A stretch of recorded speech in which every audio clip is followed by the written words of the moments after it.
Good morning, students. Good morning to all.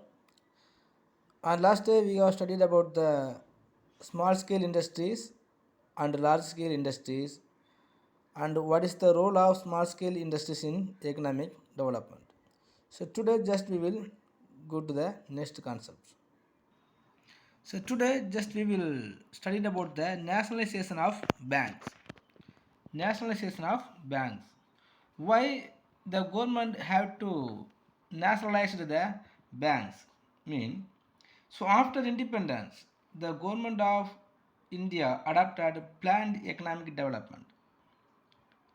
So for this purpose, 5-year plans came into existence since 1951. And not only that, the main objective of the economic planning aimed at social welfare only, as we have studied already. So before independence, commercial banks were in the private sectors. So these commercial banks fail in helping the government to achieve the social objectives of planning. So even if our governments are made the planning to achieve the economic goals, they need more amount, more financial facilities. But before the independence, all the banks are in the hands of the private sectors. And not only that, the private sector banks did not help to the governments to achieving their economic goals. So that the government decided to nationalize the 14 major commercial banks on 19 July 1969. So what are the objectives of nationalization of banks? Mean the main objective of nationalization of banks was to attain social welfare because all the governments, the state or the central government also want to providing their social welfare to their peoples. So some of the sectors such as the agricultural, small scale and the village industries were in need of funds for their expansion. So if it is like that, if the private sector banks are not given the help to attain the social welfare to the government mean, it will never providing the social welfare to the public. So the government decided to nationalize all the banks. Next, the nationalization of banks helped to curb the private monopolies in order to ensure a smooth supply of credit to the socially desirable sections. So whenever we want to providing the many financial facilities, so the private sector banks will never help. So that the government taken the all the commercial banks, and after that it was helped to curb the private monopolies. Next, in India, nearly 70% of the populations lived in rural areas. So therefore, it was needed to encourage the banking habit among the rural populations. As the private sector banks will never establish any of the banking in the rural areas. But the 70% of the people who are living in these rural areas, if in this rural side, if there is no banks, the peoples will not have the habit of savings. But after nationalizing the banks, the government established many of the commercial banks even in the rural side, and the government helped to improve the habit of banking in the rural people. Next, the nationalization of banks were required to reduce the regional imbalance where the banking facilities were not available. If there is not available of the banks in the rural areas or in some of the particular areas, the regional imbalance will be increased. Wherever the banks are available, the people can have the more banking habits, so the saving habits, and because of that they will get some of the interest rate, and their capital formations also will be increased. But in the same time, wherever the banks are not available, these peoples will never get this type of the possibilities. So the government, after nationalizing the banks, the government established many of the banks without any of the disparities. So next, the before independence, the number of banks were certainly inadequate. So after nationalizations, the new branches were opened in both rural and urban areas. So normally, if the banks are in the hands in the private sector, the private sector bank will never establish any of the banks in some of the areas wherever they are not able to having the profit. Next, the banks created credit facilities mainly to the agricultural sectors and its allied activities after nationalizations. So mostly the rural peoples or the agriculture peoples only will be in the need of financial facilities for their improving the agricultural sector. But the private sector's banks will never give the credit facilities to the farmers. So after nationalizing the banks, the government can give the more facilities, financial facilities to the farmers to improve their agricultural facilities. Next, 5-year plan. So already we have studied the 5-year plan. So normally if you want to doing something, before that we have to plan perfectly. If you have perfect plan, is it is equal to complete at 50%. So like that the government also having this thought in their mind. It has decided to implementing the 5-year plans. The economic planning is the process in which the limited natural resources are used skillfully so as to achieve the desired goals. If the government want to achieve their desired goals, it must be having some of the perfect planning to achieving the goals. So the government has decided to implementing the 5 years plans. So till our nations are implemented the 12 5-year plans. The 12th 5-year plan only is considered as a last 5-year plan, and now the planning commissions also is not available. Instead of the planning commissions, the Nidhi Ayog is existing in our nations. So if you want to elaborately studied about the 5-year plans, under the every 5-year plan some of the achieved was decided. If you are taking the first 5-year plan, the first 5-year plan was implemented in 1951 to 56. So the main objectives of the first 5-year plan was on the agricultural development of the country. Because after first war and after second war, the peoples in our nations were not self-sufficiency in the food grains. So first, as a basic necessity of life, the food is the important one. So the government decided to focus on the improving in the agriculture.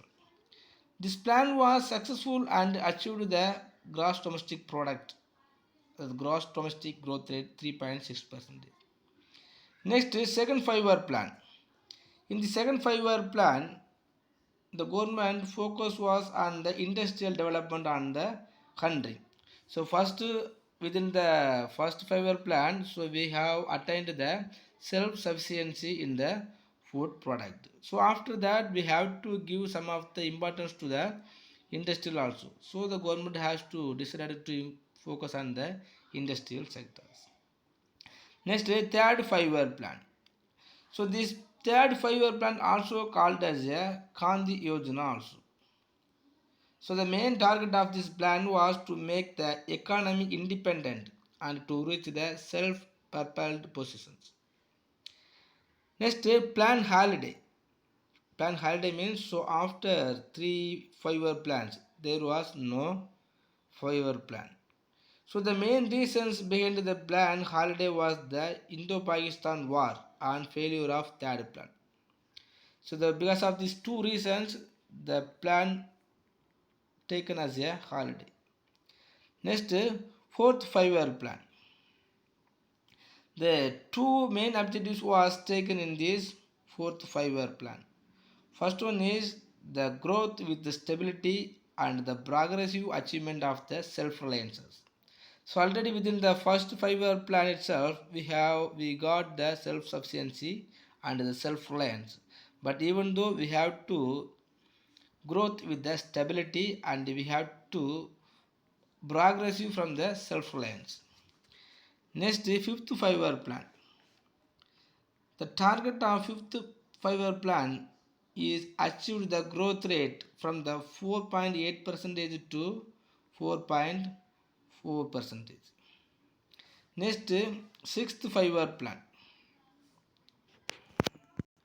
Sixth 5 year plan. So the basic objectives of this plan was poverty eradication and technological self-reliance.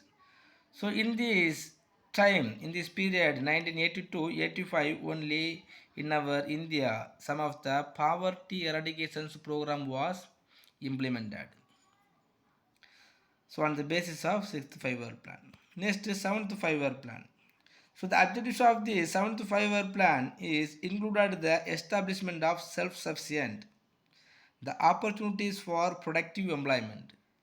So in this time only the bank also has been increased and it was provided many financial facilities for the small scale industries and the agricultural industries also.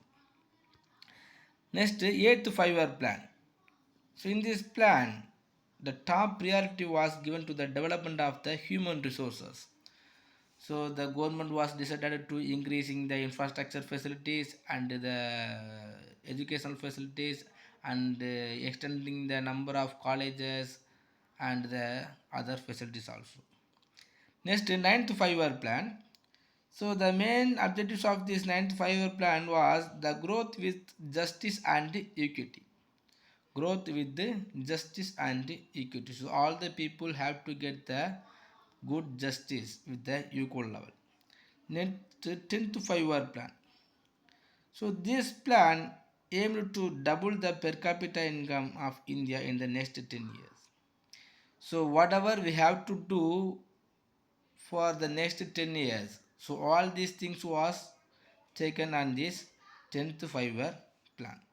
And not only that, it aimed to reduce the poverty ratio to 15 percentage, because the poverty reduced on that time means 10 percentage, but it was reduced to with the 10 percentage. Next, 11th 5 year plan. The main objectives of the 11th 5 year plan is faster and more inclusive growth. Faster and more inclusive growth. Next, 12th 5 year plan. So the last 5 year plan and the objectives of this last 5 year plan is faster and the sustainable growth. Because if you are growing as faster, we must focus to growth with sustainable. So this is the important factor.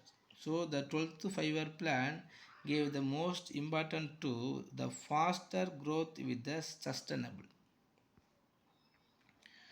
Okay students, so till this 5 year plan our 8th lesson has completed. So we have some time, so we will go to the next lesson. Okay students, so next chapter is chapter 9, the development experience in India. Wherever the India got the experience, development experience in these days. The year 1991 is an important landmark in the economic history of post-independent India. The country went through a severe economic crisis in the form of serious balance of payment problem. So Indian economy responded to the crisis by introducing a set of policies known as structural reforms. So the Indian government has taken and created many structural reforms. So among these reforms, the one of the most important reform is the liberalization, privatization and the globalizations.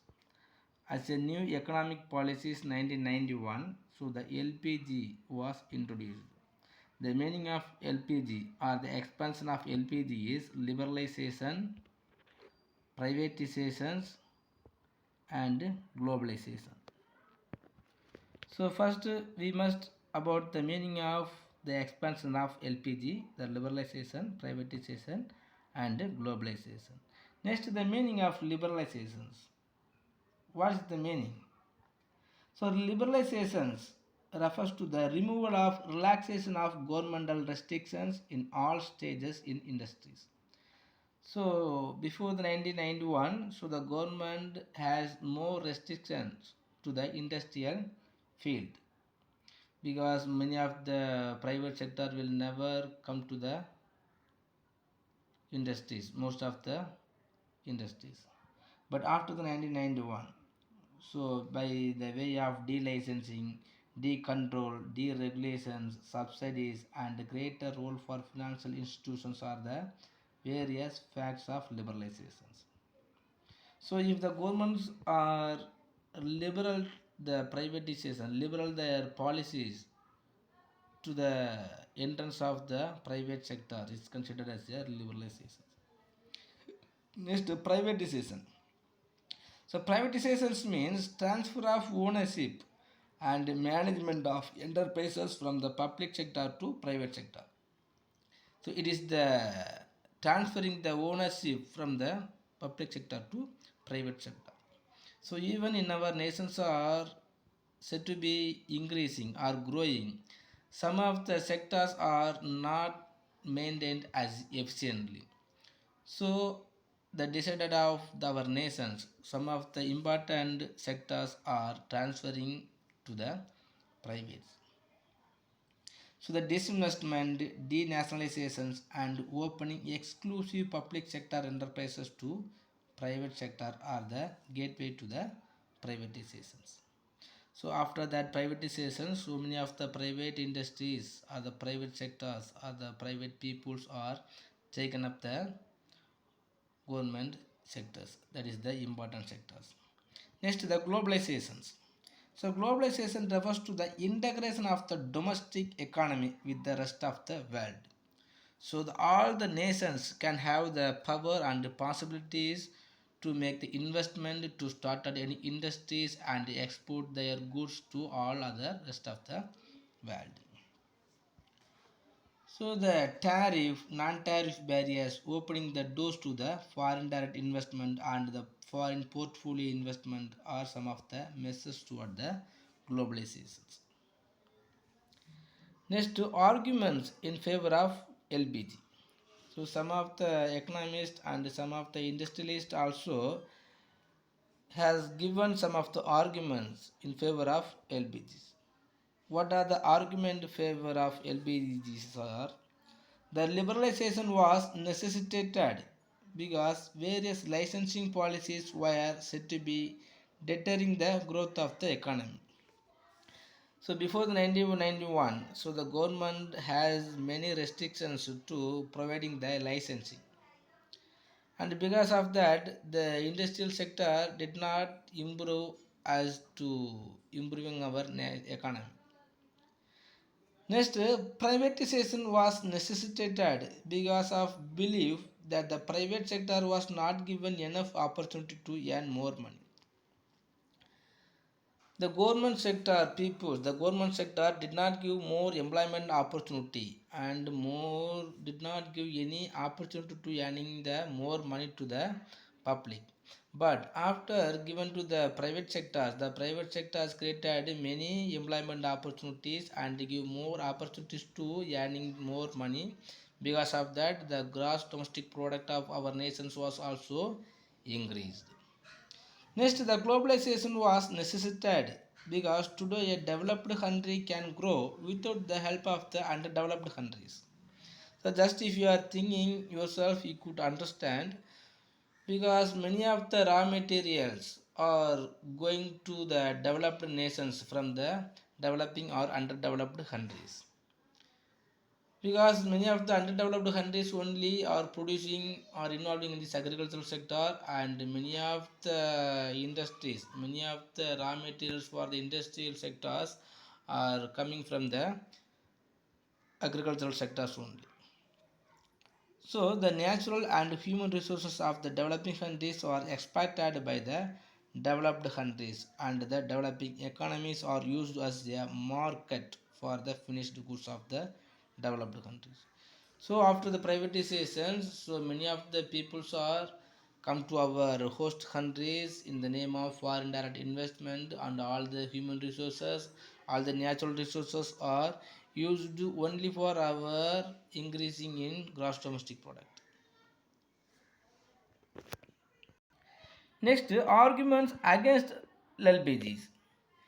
So even many of the economists and industrialists are given up some of the favorable arguments.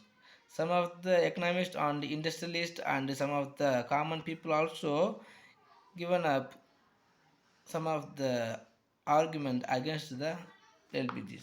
So what are the arguments of against the LPG is the liberalization measures when effectively enforced, the favor on unrestricted entry of the foreign companies in the domestic economy.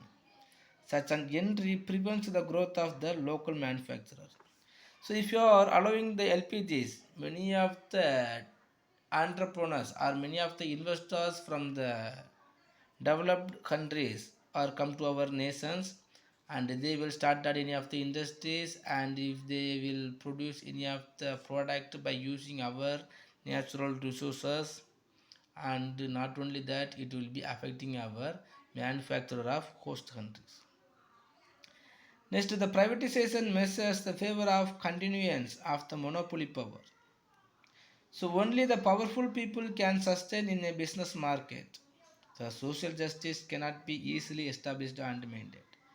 So if you are allowing the privatizations, so the rich people will start at any of the industries, and in the beginning he will sell their product as a local at the low price, and after that, so after exploiting, after exhausting our local manufacturer, so the foreign manufacturer will become as a monopolistic power. Next, as globalization measures tend to integrate all economies of the world and bringing them all under one umbrella, so they pave the way for redistribution of economic power at all that world. Only the already well-developed countries are favored in this process, and the welfare of the less developed countries will be neglected. So if you are allowing the LPGs, some of the well-developed nations only can easily dominate all other developing or developed countries, and these peoples can easily dominate the world politics. So for these purposes, some of the economists argued against the LPG. Here we have to note one thing. Some of the major changes was arranged after 1991. So the foreign exchange reserves started rising, and there was a rapid industrialization, and the pattern of consumption started improving. So even many of the problems are there. Some of the benefit also extended from one nation to another one of the nations because of our LPG policies. Next, industrial sector reforms. Industrial sector reforms. The Prime Minister of India announced the new industrial policy on July 24, 1991. This policy only is considered as a new economic policy. So it was radically liberalized the industrial policy itself and deregulated the industrial sector substantially.